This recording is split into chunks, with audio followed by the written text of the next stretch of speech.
President Donald Trump has signed the No Men in Women's Sports executive order, keeping biological men out of girls and women's sports. My administration will not stand by and watch men beat and batter female athletes. From now on, women's sports will be only for women.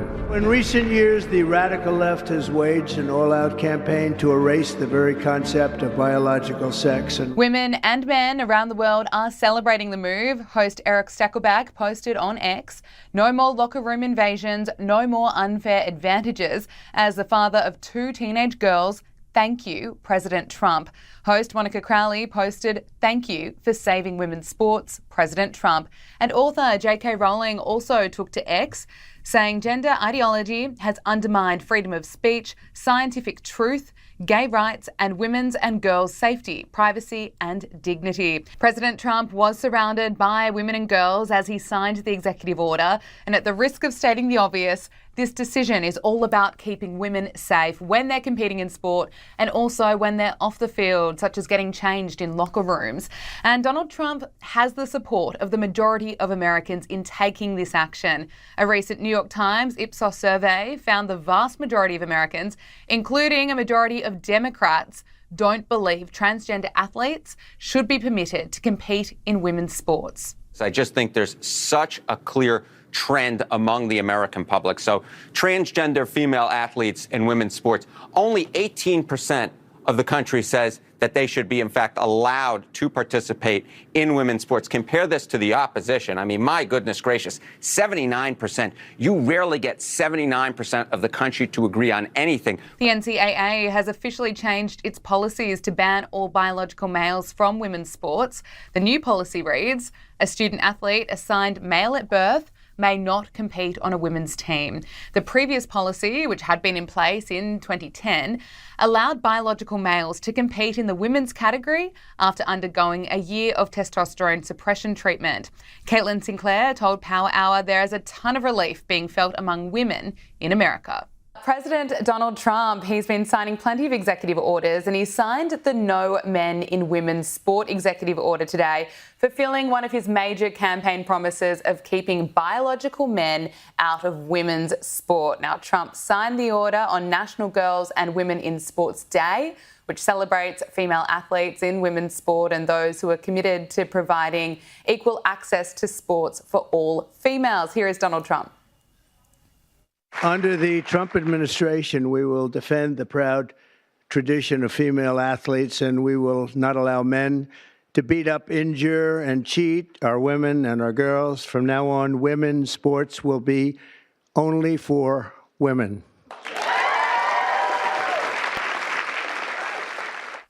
Caitlin, just how much relief is there for the women of America?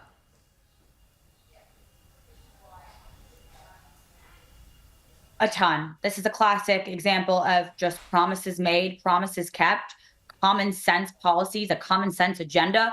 That is the reason Donald Trump won over the hearts of the American people. The American people rejected the left's attempt to sort of blur the basic biological truths. And today, the president delivered on another promise. Spokeswoman for American Values, PAC, Caitlin Sinclair, thank you so much for joining us on Power Hour. Great to speak with you. Australia's opposition leader Peter Dutton has told Sky News Australia that he supports Donald Trump's decision. Something else that they don't like is biological men playing in women's sports. And true to his word, President Donald Trump has signed an executive order banning it. Here he was. You know, if you'd like to gather around me, I think I'm going to be okay. Come on. Come on.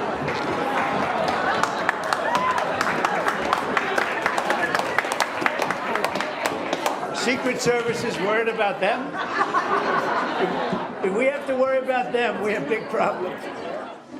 Are you ready? What a nice picture this is, huh, Governor?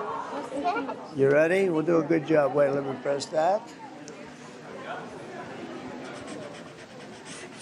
I want to make this a really good signature because this is, this is a big one, right?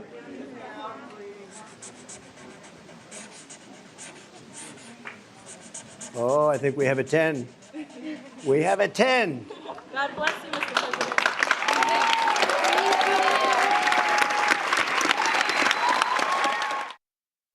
And speaking of hoping these things will translate into Australian politics, Dutton wasted no time with an exclusive on Credlin this evening, backing Donald Trump right in.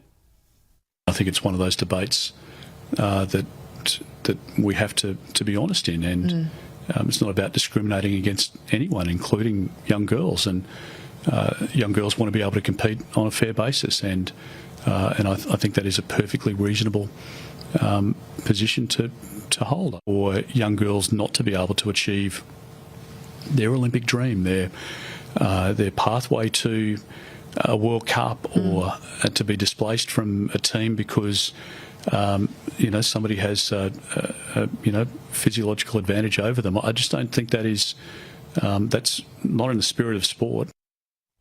And will you commit to banning it? Will you commit to banning it, good sir? Here was Trump saying the war on women's sports is over. A bit more emphatic than that. We will defend the proud tradition of female athletes, and we will not allow men to beat up, injure, and cheat our women and our girls. From now on, women's sports will be only for women. With this executive order, the war on women's sports is over. Hallelujah. So many women across the states have missed out big time, and it ends now. And it's thanks to the tireless work of those brave ones who were reviled by their schools, reviled by their universities, refused to play, therefore missed out even before they had a chance to compete, because they simply said, I will not compete against a biological man. It's so common sense, it almost defies logic that it has to be done. Indeed. But the reaction was quite astonishing. I mean, The Guardian reported on Trump's decision, thus saying it's the latest in a series of moves rolling back the rights of trans people.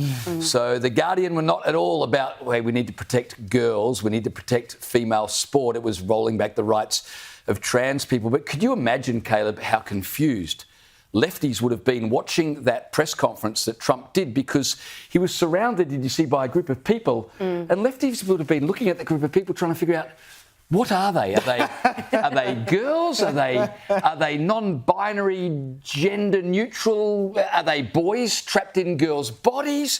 Because, of course, this is the difference between Donald Trump and the Democrats. Trump knows that there are two genders, male and female, and he can tell them apart. The Democrats had a nominee for vice president who was putting tampons in boys' bathrooms. It's obvious, which is why, Liz, I thought your point about Peter Dutton's interview was well made. It would have been nice to see Peter Dutton, our future Prime Minister, not say, it's entirely reasonable, I think, to make sure that we don't have boys in girls' sports. Entirely reasonable. It's common sense. It's basic logic. It's an outrage that we've got to a point where it needs to be said. It would have been nice to see Peter Dutton. I appreciate what he said, but he could have said it with a bit more conviction. You're waiting for that line, Caleb, of in a coalition government, and will do the same. And this is the trouble, Ruddy. He's trying to walk a tightrope at the moment where he doesn't want to upset the left of his party, and he doesn't want to alienate people in these TLCs because they want to get those votes back, etc. But it doesn't have to be, and it shouldn't be, a controversial issue. Because it's not fundamentally about, I hate transgender people. It's an issue of fairness, and that's the way in which it should be sold. That, look, we all send our kids... It's not even an issue of fairness, it's an issue of biology. Well, of course it's an issue fairness you can debate. Yeah, biology is biology. It's an issue of biology when we're talking about, broader stuff when it comes to transgender issues. But we're talking specifically about sport. The reason it is an issue is because biologically, yes, men have more strength than women. That's where the fairness issue comes into it, right?